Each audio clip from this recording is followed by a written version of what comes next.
பொறுப்போட இயங்குற கட்சியோட தான் எங்க அண்ணன் இருக்காரா? ஒரு அதிகாரம் இல்லாம நாங்க பாட்டு ஓடி திரிகிற பிள்ளைகளை அவங்க தான் அப்படி செய்யறாங்கன்னு சொன்னா, இப்ப அதிகாரத்துல இவ்வளவு வலிமையா உட்கார்ந்து இருக்கிற ஆட்சி செய்திருக்க அந்த திமுகவுக்கு அந்த ஆட்சிக்கு பொறுப்பு இல்லை. இப்ப எங்களால தான் இந்த கொலை நடந்துச்சு, அப்படித்தானே? என்ன எப்படி யாரு பேசுற? யாரு பேசுற? யாரு பேசுற? இவ வன்னியர்னு பார்த்தா எனக்கு ஓட்டு போடாதுன்னு ஒரு கட்சி தலைமை பேசிருக்கானா? ஜெயங்கொண்டத்துல ஒரு தாழ்த்தப்பட்ட பிள்ளை ஒரு ஆதி தமிழ் மகனை நிறுத்தினேன். இவன் தமிழன்னு பார்த்தா ஓட்டு போடு, இவனை பறையன்னு பார்த்தா போடாத, உன் ஓட்டு எனக்கு தீட்டுன்னு சொல்லிட்டு இறங்கி வந்த ஒரு தலைமை இங்க இருக்குன்னா, நீ என்ன போய் குடிப்பெருமைனா? நீ ஆணவம்ங்கிற, சாதிய ஆணவம்ங்கிறீங்க. சாதி சமஸ்கிருத சொல், அது குடின்னு தான் அடையாளம். ஆணவம்ங்கிறீங்க, நான் அதை பெருமைன்னு நினைக்கிறேன். சாதிய ஆணவம்ங்கிறத தமிழ் படுத்தி சொல்றேன். அதனால அதை குடிப்பெருமை பேச்சார். குடிப்பெருமை கொலையை கடும் குற்றமாக கருதன்மன் பேசுனது நாங்க தான். நீங்க பேசுறீங்க, நீங்க சாதிய பேச. நீங்க பொது தொகுதியில் ஜெயிக்க முடியுமா? எங்க அண்ணன் திருமாவளவனுக்கு வெளிப்படையா ஒரு சவால் விடுறேன், பொது தொகுதியில் ஜெயிப்பில. அப்புறம் நீங்க மத்தவன எதுக்கு சாதி பேசுறேன் பேசுறீங்க? நீங்க ஒரு பொது தொகுதி கேட்டு வாங்க முடியல ஸ்டாலின்ட்ட. 16 தொகுதி பொது தொகுதியில் நிக்க வச்ச என்ன போய் சாதி பெருமை பேசிட்டு இருக்கேன் தம்பி. நீங்க சார்ந்து ஒரு அரசியல் கட்சியோட நிக்கிறீங்க. நீங்க திராவிட எதிர்ப்பை கத்துக் கொடுத்தது யாரு? எனக்கு மனசான்றோட பேச சொல்லுங்க. அவரை சொல்லுங்க தம்பி. தமிழ் மண்ணில் அவர் எழுதி வந்த தாய் மண்ணில் ஐயா ரவிக்குமார் அவர்கள் பெரியாரை பற்றி தொடர்ச்சியா கட்டுரை எழுதி வந்தாரா இல்லையா? எழுதி வந்தாரா இல்லையா? அன்னைக்கு அண்ணன் சுவீரபாண்டியன் என்ன தம்பி இப்படி நாங்க தமிழ் பாதுகாப்புல இருக்கோம், என்ன தம்பி இப்படிலாம் வருதுன்னு போன நான் வன்னியர்கிட்ட கேட்டேன். அவன் ஒரு இதை எடுத்து காட்டுறான். ரவுக்கு துணி ஏன் விலை ஏறி போச்சுன்னா, பள்ளச்சி பறிச்சுலாம் ரவுக்க போட ஆரம்பிச்சா விலை ஏறாதான்னு பெரியார் கேட்டதை எடுத்து காட்டுறான். இதுக்கப்புறம் எப்படி அவரை போகிறது?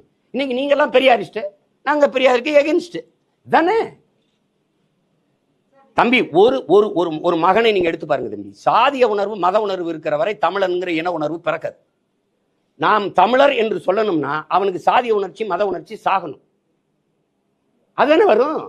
அப்புறம் சாதிய மத உணர்ச்சி எப்ப வீழுதோ எப்ப தாழுதோ அப்பதான் தமிழர்ங்கிற இன உணர்ச்சியை பிறக்கும். நாங்க எடுக்கிறதா சாதிய ஒழிப்பு, நாங்க எடுக்கிறதா. அப்புறம் நீங்க சும்மா 50 அவர்கள் சாதி பேசுறாரு, சாதி பேசுறாரு. சாதி பேரை வச்சுக்கலான்னு என்னைக்கு நாங்க பேசிருக்கோம்? ஒரு பொது தொகுதி தானங்க எங்க அண்ணன் கேட்டார் திருமாவளவன், தகுதி இல்லையாங்க? காங்கிரஸை விட விடுதலை சிறுத்தைகளை விட காங்கிரஸ் பெரிய கட்சின்னு யாராவது சொல்லுங்க, நான் இப்படியே நிறுத்திட்டு போயிடுறேன். 23 விழுக்காடு ஆதித்தமிழர்களுக்கு வாக்காடு, 13 விழுக்காடு வாக்கு திமுக பெற்றுக் கொடுக்கிறது எங்க அண்ணன் திருமாவளவன். காங்கிரஸ் அத்தனை விழுக்காடு இருக்காங்க. எதுக்கு 10 தொகுதி? என் இனத்தை கொன்னதுக்கா? கச்சத்தீவத்தை மீட்டு தராதுக்கா? காவிரி நதிநீர் உரிமை பறிகொடுத்ததுக்கா? எதுக்காக காங்கிரஸுக்கு 10 தொகுதி? 10க்கும் 10 ஜெயிக்க வச்சு ஏன் அனுப்பணும்? வட மாவட்டங்களில் திருமாவளவன் இல்லாம அவங்க வெற்றி சாத்தியப்பட்டுருச்சா? சொல்லுங்க தம்பி, நீங்க சொல்லுங்க தம்பி. ஏன் அவருக்கு ஒரு பொது தொகுதி கொடுக்கல? சரி, நீங்க பொது தொகுதி அண்ணன் கொடுக்காதீங்க, ஒரு பொது தொகுதியில ஆதி தமிழ் குடியை நிறுத்துங்களே, ஒரு தேவேந்திரரே ஒரு பறையரை நிறுத்துங்களே, அதையாவது செய்யுங்க.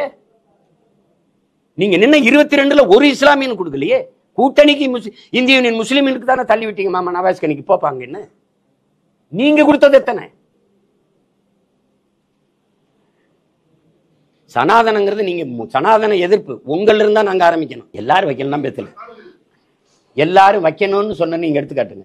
இங்க வாங்க தம்பி, ஒன்னும் இல்ல, ரோஷினி நாடாருன்னு போட்டிருக்கா. அவ போட்டவ என்ன சொல்றா, நீங்க ஏன் போட்டிருக்கீங்கன்னு கேட்டதுக்கு, என்னுடைய அவங்க அப்பா பணம் ஏறல, ஆனா அவங்க பரம்பரை ஏறிச்சு. அவ சொல்றா என்னுடைய வேர் எங்க இருக்குன்னு எனக்கு தெரியணுங்கிறதுக்காக நான் வச்சிருக்கேன்ட்டு. அதான் பண்ண நீங்க எல்லாரும் போட்டுக்கணும்னு சொல்லியே அப்படியே.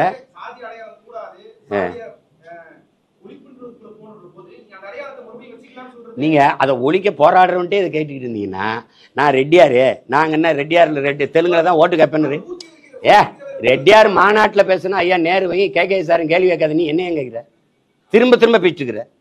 அதனால ஒன்றும் சொல்ல, அவர் முடிவு பண்ணிட்டாரு இங்கதான் நம்ம இருக்க முடியும்னா அதை ஒன்றும் சொல்ல. ஆனா திமுக RSS பிஜேபி எதுக்குதாங்கிறது முதல்ல யோசிக்கணும்ல. எதுக்குதான்னு பார்க்கணும். முரண்பாடுகள் இப்போ பாமக ஒரு கொள்கை சொல்லுது, உயிர் கொள்கை சமூக நீதிங்குது.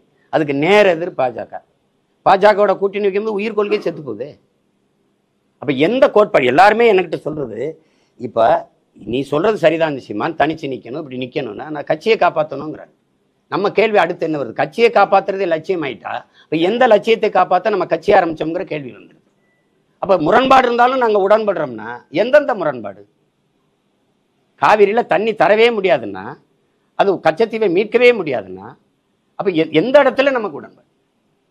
நீங்க சொல்லுங்க, எந்த இடத்துல? நீங்க என் தம்பி பாலச்சந்திரனை விடுங்க, இத்தனை எல்லா படுகொலையும் விடு. ஒரு 13 வயசு சிறுவன், அவனை கூட்டிட்டு வந்து ராணுவ கஸ்டடியில் இருக்கான். அந்த செய்தி இங்க உளவுத்துறைக்கு, இந்த தமிழ்நாடு அரசுக்கு, இந்தியா ஆண்ட அரசுக்கு எல்லாருக்கும் தெரியும். பிரபாகரன் குடும்பத்துல ஒருவர் கூட உயிரோடு இருக்கக்கூடாதுன்னு சொன்னாலே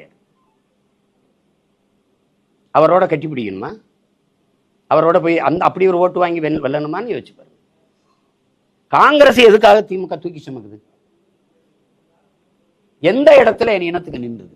மொழி இல்ல வழக்காடுகள உரிமையில் அங்க தமிழ் மொழி, இல்ல ஆட்சி மொழி, அதிகார மொழி, இல்ல காவிரி நதி உரிமை, முல்லை பெரியாற்று உரிமை, இல்ல கச்சத்தீவு மீட்பு, இல்ல மீத்தேன் எடுக்கிறத தடுக்கிறது? எந்த இடத்துல நீங்க எனக்கு நின்றுருக்கீங்க?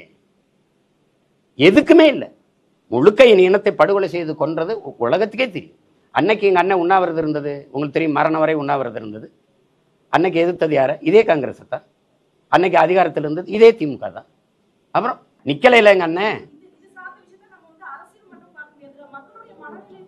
மனநிலை எங்க அண்ணன்ட்ட கேட்கறதுங்கிறது அவர் சார்ந்த இருங்க. அவர் சார்ந்து இருக்கிற தம்பி, நான் கேட்கிறேன், பதில் சொல்ல விட்டுருங்க. குறுக்கு கேள்வியே கேட்டுக்கூடாது. அவர் சார்ந்து இருக்கிற, அவர் ஆதரிச்சு நிக்கிற திமுகவை கேட்கிறேன். எங்க அண்ணன் ஆராசா முதல்ல எந்த தொகுதியில நின்னாருன்னு நினைக்கிறீங்க? பெரம்பலூர்ல. அது அப்ப தனி தொகுதி. யாரு வாக்கு போட்டிருப்பாங்கன்னு நினைக்கிறீங்க? வெறும் பறையரா? நான் கேட்கறதுக்கு பதில் சொல்லணும். தனி தொகுதியா இருக்கும்போது வெறும் பறையர் மட்டும் போட்டு எங்க அண்ணன் ஜெயிச்சிருப்பாருன்னு நினைக்கிறீங்களா? இல்ல, எல்லாரும் போட்டிருப்பான்ல. இப்ப அங்க வேலை செஞ்சிருக்காருல்ல எங்க அண்ணன். இப்ப பொது தொகுதியா மாறிடுச்சு. நீ உண்மையிலேயே தமிழ் இன தலைவனா இருந்தா, எங்க அண்ணனை தாழ்த்தப்பட்டவனெல்லாம் தமிழை நான் பாக்குறதா இருந்தா என்ன சொல்லிருந்தா, நீ நில்லு ராஜான்னு சொல்லியிருந்தா, பறையர் மட்டும் இல்ல எல்லாரும் போட்டிருப்பான். போட்டு தானே போன தடவை ஜெயிச்சாரு. நீங்க நீலகிரிக்கு எடுத்துட்டு போறீங்களே. அப்ப உங்களுக்குள்ள சாதியை என்ன? அவர் தாழ்த்தப்பட்டவனாவே நீ பார்த்துட்டு இருந்திருக்க. நாங்க அவரை தமிழனா, ஆதி தமிழனா நாங்க பாக்குறோம். இப்ப ரெண்டுக்கு வேறுபாடு இருக்குல்ல. இதே தானே ஐயா இளையராஜாக்கு பிஜேபி செஞ்சுச்சு. நீ ராஜ்யசபா கொடுத்த, அங்க ஒரு விளையாட்டு வீரர்கள் கொடுத்தா, அங்க ஒரு பிற்படுத்த ஒடுக்கப்பட்டவர் கொடுத்தா, இங்க தலித்து கொடுத்தவங்கிற. எங்க ஐயாவுக்கு நீ தகுதி பார்த்து கொடுக்கல. அவன் ஈடு இணையற்ற இசை மேதை, 21ஆம் நூற்றாண்டில் ஆகச் சிறந்த இசை மேதை. அவர் தகுதி பார்த்து நீ கொடுக்கலையே, நீ தலித்துன்னு தான் கொடுத்தங்கும் போது கோவரமா வராது. இதான் பிஜேபி தாழ்த்தப்பட்ட மக்கள் பக்கம் நிற்கிறது. ஆனா நீங்க பெரியார பேசியிருக்கீங்க, பேரறிஞர் அண்ணா பேசியிருக்கீங்க, சமூக நீதி பேசியிருக்கீங்க. இந்த பாருங்க, இங்க முதலமைச்சர் உட்கார்ந்துட்டாருங்க, எங்க அண்ணன் ஆராசா இங்க வந்து உட்கார்றாருங்க. எந்திரிச்சு இங்க உட்கார சொல்லி தன் மகனை உட்கார வைக்கிறாருங்க. எம்பட்டு பெரிய சனாதன எதிர்ப்பு, சமூக நீதிங்க. ஏன் இவருக்கு இங்க அண்ணன், எங்க ராசா உட்காந்து, இங்க உதயநிதி உட்கார்ந்தா என்ன பின்னாடி இருக்கையில புண்ணாயிருமாங்க? எதை பத்தி பேச உனக்கு தகுதி நேர்மை வச்சிருக்கு நீங்க?